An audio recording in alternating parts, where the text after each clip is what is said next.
Hello everyone, welcome to our channel that is for class 11th student। और अब हम लोग इसमें बहुत ही इंटरेस्टिंग टॉपिक पर आ चुके हैं दैट इज C++। और C++ में अब हम एक स्टेप और आगे बढ़ेंगे और देखेंगे सिलेक्शन स्टेटमेंट। सिलेक्शन स्टेटमेंट का मतलब हुआ कि कुछ स्टेटमेंट्स है, कुछ सिलेक्शन है और उसके बाद आपको उसमें से कुछ कंडीशन दिया हुआ है जिसमें से कुछ स्टेटमेंट सेलेक्ट करने हैं। तो every selection statement has two exit point, one is for yes, another one is for no। तो सिंगल भी होता है, सिंगल सिलेक्शन भी होता है जिसमें एक सिंगल हम लोग इफ लिखेंगे। तो ये सिलेक्शन स्टेटमेंट को हम लोग लिखते कैसे हैं, तो वो लिखते हैं हम लोग इफ के थ्रू। इफ के थ्रू हम लोग सिलेक्शन स्टेटमेंट को डिफाइन करते हैं, जो कि C++ का एक इम्पॉर्टेंट टॉपिक है और उसमें हम लोग कंडीशनल स्टेटमेंट को लिखते हैं। तो सिंगल सिलेक्शन होता है जिसमें सिंगल इफ लिखते हैं, डबल सिलेक्शन में इफ के बाद कंडीशन लिखते हैं और फिर उसके बाद एल्स के बाद कंडीशन लिखते हैं। इफ के बाद कंडीशन लिखते हैं, उसके बाद उसका ट्रू स्टेटमेंट लिखते हैं और एल्स के बाद उसका फॉल्स स्टेटमेंट लिखते हैं। That is the double selection. And next one is multiple selection. Multiple selection में एल्स, इफ और स्विच केस। एल्स अगर ये कंडीशन नहीं है तो दूसरा कंडीशन भी हो सकता है, ये आपके पास चॉइस है। और ये फिर वो आइदर एक और ऑप्शन उसके लिए है दैट इज स्विच। स्विच के साथ केस में आप लोग स्टेटमेंट्स लिखते हैं। तो इफ के साथ हम लोग ये these are the selection statements, so you can say if is the selection statement. Now selection statements, many times we need to first see the condition and accordingly make decision. So if the condition is true, the statement block will be executed. If the condition is false, then statement block will not be executed.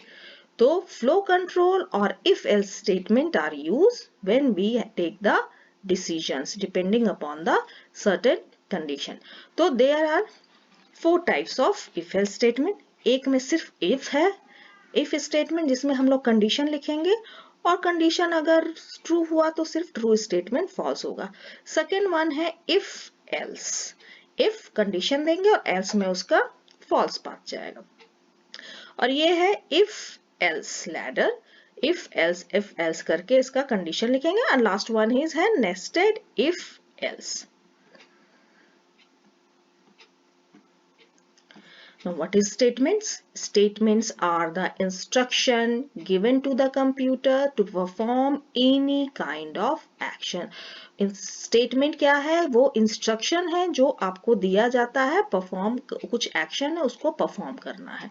So action may be in the form of data movement, decision making, etc. The statement forms the smallest executable unit within a C++ program. Statements are always terminated by semicolon. तो statement जो है वो semicolon से terminate होगा, लेकिन जहां पर आप if लिखेंगे वो कभी भी semicolon से terminate नहीं कीजिएगा, क्योंकि if के बाद हम लोग curly braces को open करते हैं कंडीशन एक्सप्रेशन लिखने के बाद और उसके बाद वो एग्जीक्यूट होता है। तो कभी भी आप इफ के साथ सेमीकोलन नहीं लगाएंगे, बट स्टेटमेंट के साथ आप सेमीकोलन लगाएंगे। Next one is compound statement. A compound statement is a grouping of statement in which each individual elements end with a semicolon. The group of statements are called block. So compound statements are enclosed within the pair of curly braces, opening curly braces and closing curly braces. The opening braces signifies the beginning and closing braces signifies the end of the block. Null statement, writing only a semicolon indicates a null statement. कभी कभी आप देखिएगा किसी programme में सिर्फ semicolon लिख के छोड़ा होगा स्टेटमेंट्स में, तो वो हो जाएगा null statement. Thus, semicolon is a null or empty statement. This is quite useful when the syntax of the language needs to be specified statement, but the logic of the program does not need any statement. This statement is generally used for while and looping statement. जब आगे हम लोग loop पढ़ेंगे तो देखिएगा वहां पे कहीं कहीं हम लोग सेमीकोलन लगाकर ड्रॉप भी करते हैं। Now, what is if else? If then is the most basic statement of decision making statements. It tells the program to execute a certain part of code only if particular condition is true. So, an if statement consists of a Boolean expression followed by one or more statement. तो if के साथ जो लिखते हैं हम लोग Boolean expression लिखते हैं और उसको आप लोग ये जब भी execute होगा तो ये result देगा that is either true or false.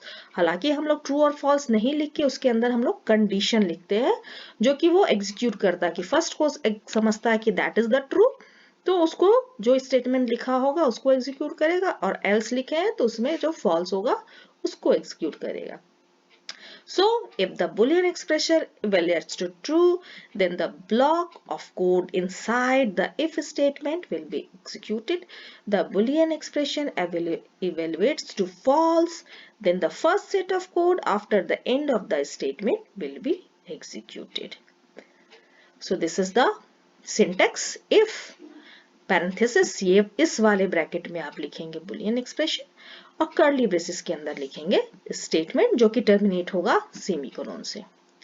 See if Boolean expression और ये रेड वाला देखिए कर्ली ब्रेसेस के अंदर रेड वाला आया है, here you have to write the true statement और कर्ली ब्रेसेस के बाद क्लोजिंग ब्रेसेस के बाद आया है फॉल्स स्टेटमेंट जो कि ये इस पर्पल लाइन से डिनोटेड है.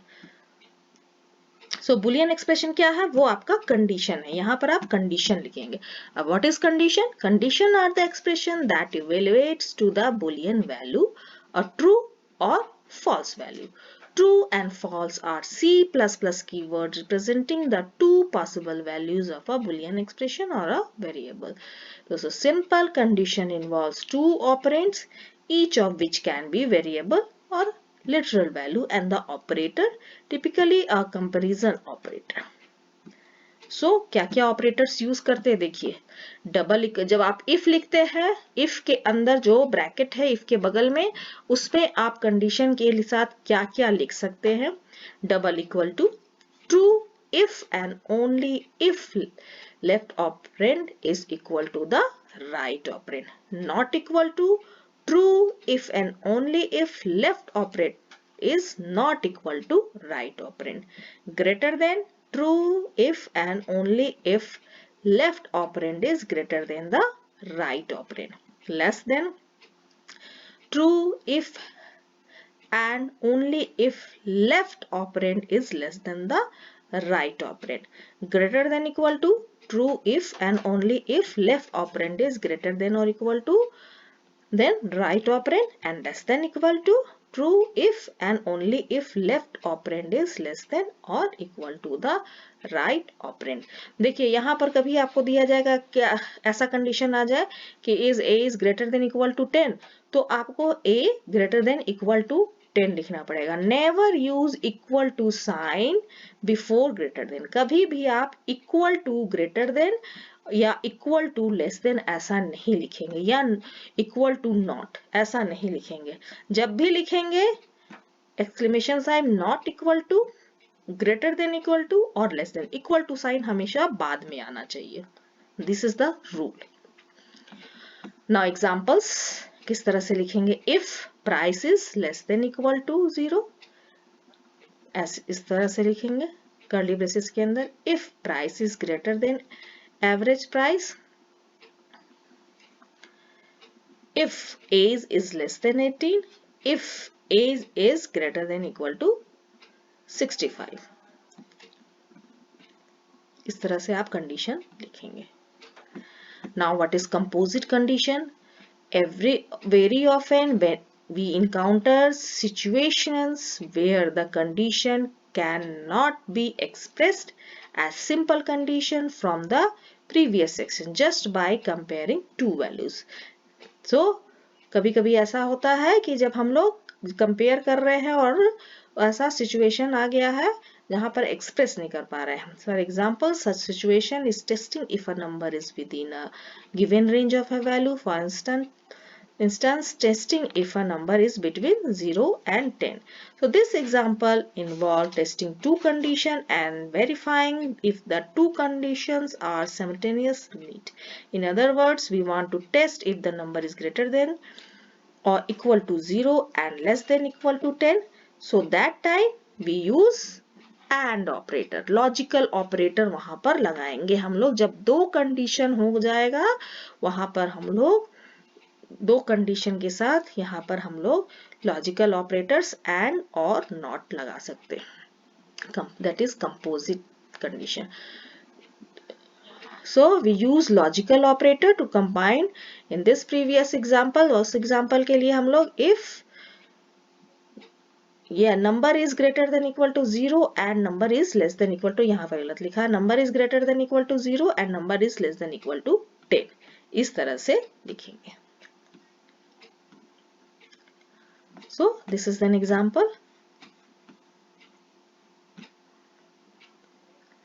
Now इस तरह से आप number is greater than equal to 0 and number is less than equal to 10 and operator के लिए आप डबल एम्परसेंड लगाते हैं। तो दो कंडीशन, अगर कंपोजिट कंडीशन है, दो कंडीशन है, तो इस तरह से आप लिखेंगे ब्रैकेट में और आगे इफ लिखेंगे।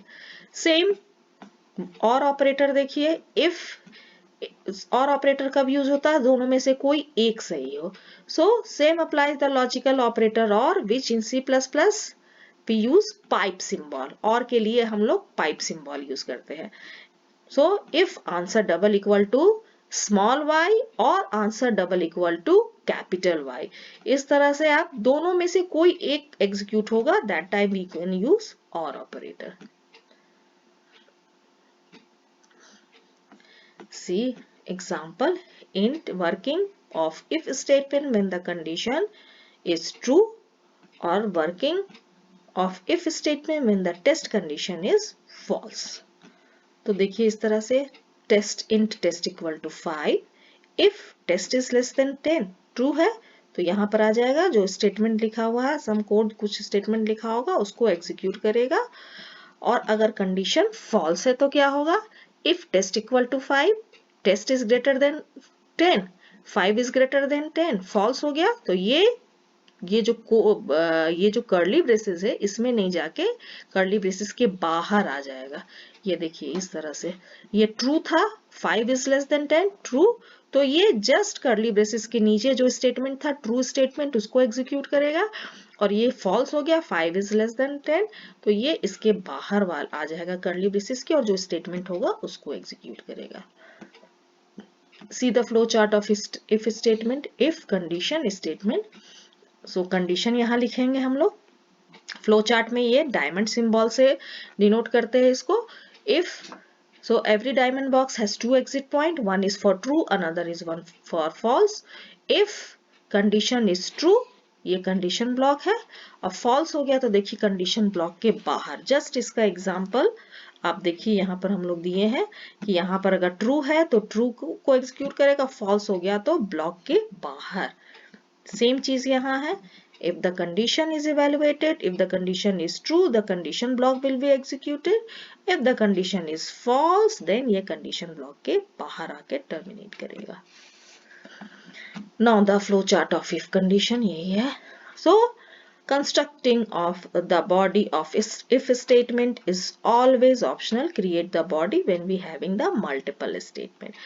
for single statement if it is not required to specify the body, if the body is not specified then automatically condition part will be terminated with the semicolon।